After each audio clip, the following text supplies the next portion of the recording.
ना, तू ट्रेनिंगला जाणार होता, IAS झाला असता, पण तुम्ही त्याचं अख्खं वर्ष वाया घालवलं. का केलं काका तुम्ही असं? हा, तुम्ही त्याला मारायला गुंड पाठवले.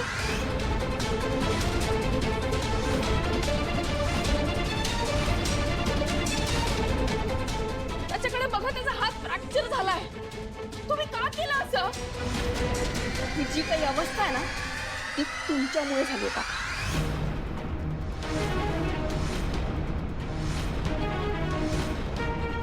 शिवाय काय काका असं का करेल? आणि तेच, याच प्रश्नाचं मला उत्तर हवंय. का केलं तुम्ही असं? मी असं काहीही केलेलं नाहीये. खोटं बोलताय तुम्ही. ज्या गुंडांना सुपारी दिली ना तुम्ही, त्या गुंडांनी इथे येऊन सांगितलं की तुम्ही त्याला मारायला सांगितलं. तोंड ठेवून देऊ का त्याला? काका हा, नाही नाही, असं अजिबात काही करायचं नाहीये. त्याला फक्त असं धमकवायचंय. घाबरला की झालं. माझ्या मुलीपासून लांब राहायला पाहिजे बस. का केलं काका तुम्ही असं? का रॉकीवर ही वेळ आणली? काका, मी तुमचा ना रिस्पेक्ट करत होते आतापर्यंत, पण तुम्ही हे करून ना. शिवा, शिवा, तू कोणाशी बोलतेस कळतंय का तुला? हो, आणि नात्याचा आणि वयाचा मान ठेवून मला प्रश्नाचं उत्तर हवंय. तुम्ही का केलं असं? तुम्ही मारायला का सांगितलं? मी त्याला मारायला सांगितलं नव्हतं. मी त्याला फक्त धमकावायला सांगितलं होतं.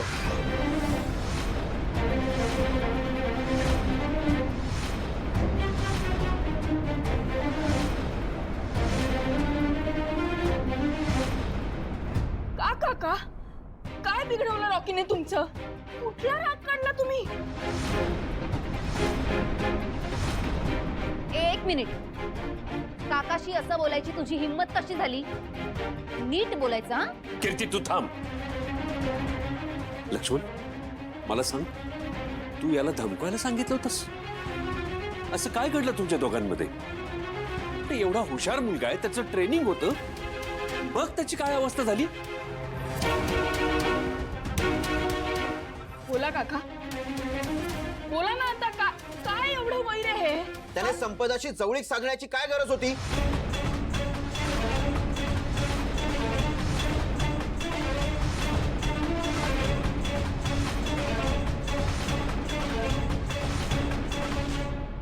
ही अवस्था होण्याआधी ना, संपदावर नजर टाकताना त्याने 100 वेळा विचार करायला हवा होता. काका, काय बोलताय तुम्ही? हे विचार ना तुझ्या मित्राला. विचार, बोल रे.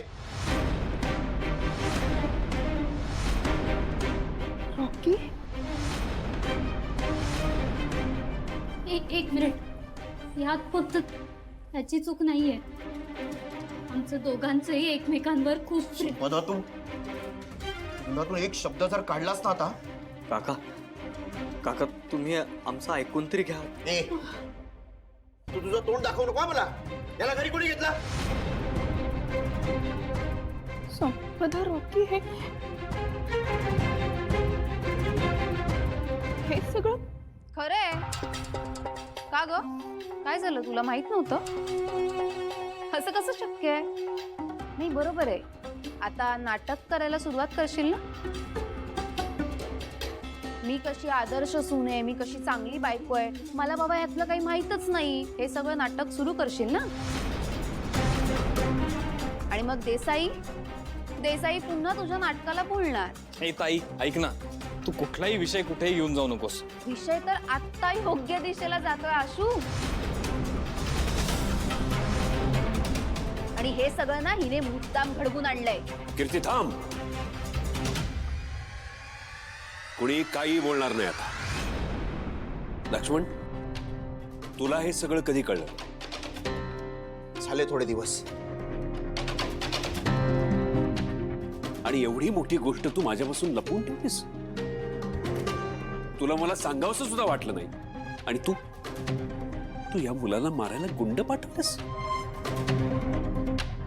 हा पर्याय असू शकतो आणि हा पर्याय तू स्वीकारलास. अरे त्या मुलाची अवस्था तरी बघ. हात तुटलाय त्याचा. एकदा त्याच्याशी बोलायचं असतं, ऐकून तरी घेतलं असतं त्याचं काय म्हणणं आहे. काय ऐकायचं होतं भाऊ? संपदाच्या आयुष्याचा प्रश्न होता. मी रिस्क नाही घेऊ शकत. आणि त्याचं आयुष्य, त्याचं काय? त्याचं आयुष्य तर वाया गेलं ना. त्याचा विचार त्याने करायचा होता. लक्ष्मण, हा पण काय करतोय, कोणाच्या प्रेमात पडतोय याचा विचार केला त्याने. बाबा त्याला काही बोलू नका. माझं खरंच प्रेम आहे तू ना तुझं तोंड बंद कर. भाऊजी लक्ष्मण, आम्हालाही तिची काळजी आहे. पण ती मुलगी माझी आहे ना भाऊ. त्यामुळे सगळे निर्णय मी घेणार.